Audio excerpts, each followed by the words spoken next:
Now that we understand the basic chain rule, let's look at a very common situation where the chain rule works together with the power rule. This happens when we raise a function to a power. Suppose we have a function that looks like this. This means we take some function g of x, we raise it to the n power. When we differentiate this type of function, we apply both the power rule and the chain rule. So h prime of x equals n times g of x raised to n minus 1 times g prime of x. Let's interpret what this formula means.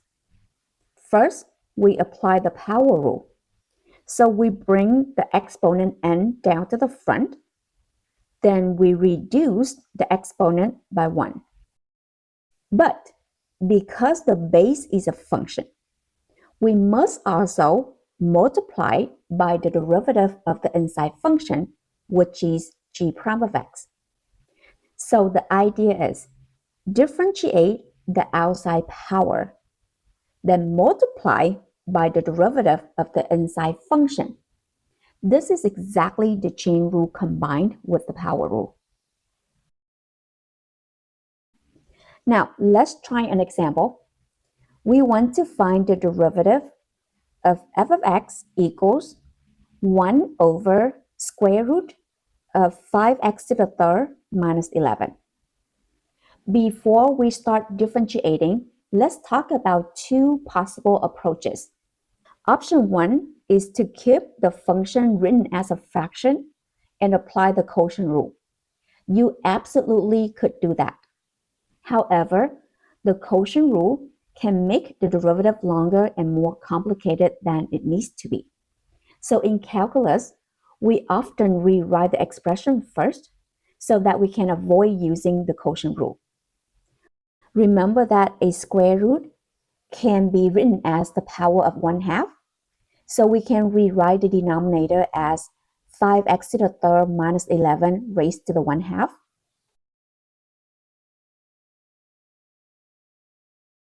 Since this expression is in the denominator, we can move it to the numerator using the negative exponent. So the function becomes 5x to the third minus 11 raised to the negative 1/2. Now the function is written in the power of another function, which makes it perfect for applying the power rule together with the chain rule. Now, let's find the derivative. F prime of x is the derivative of the outer function multiplied by the derivative of the inner function.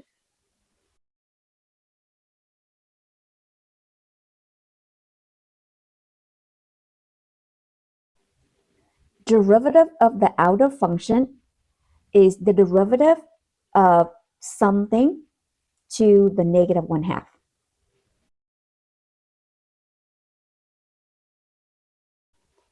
The derivative of the inner function is the derivative of 5x to the third minus 11.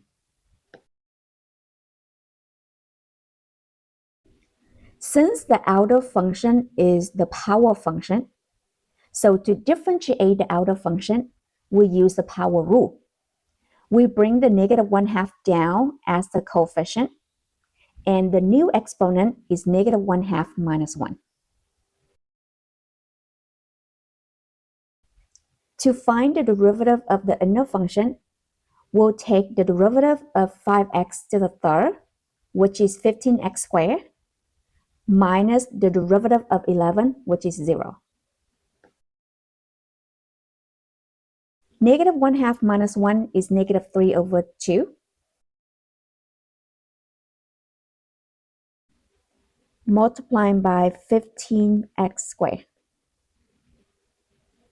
This is the derivative of f of x.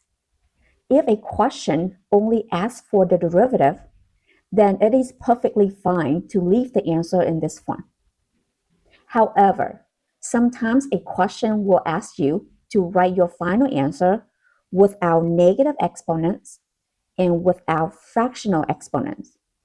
When that happens, we need to rewrite the expression. Remember that a negative exponent means the expression belongs to the denominator.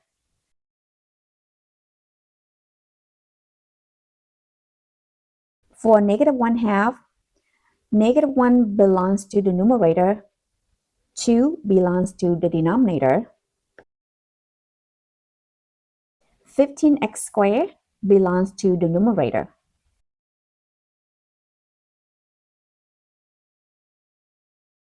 Now, we also need to remove the fractional exponent. Remember that an exponent of 3/2 means the power is 3 and the index for the radical is 2.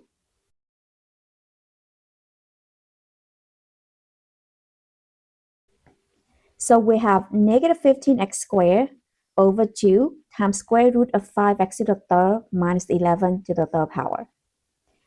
Now we need to simplify this radical. This is a square root, so the index of this radical is 2.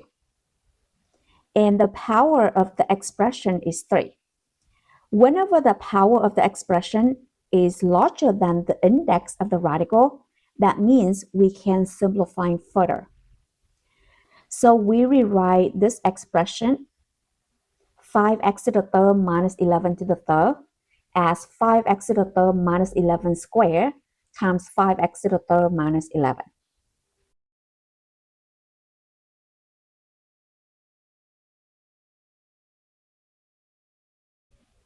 And we can take the square root of 5x to the third minus 11 squared, which is 5x to the third minus 11.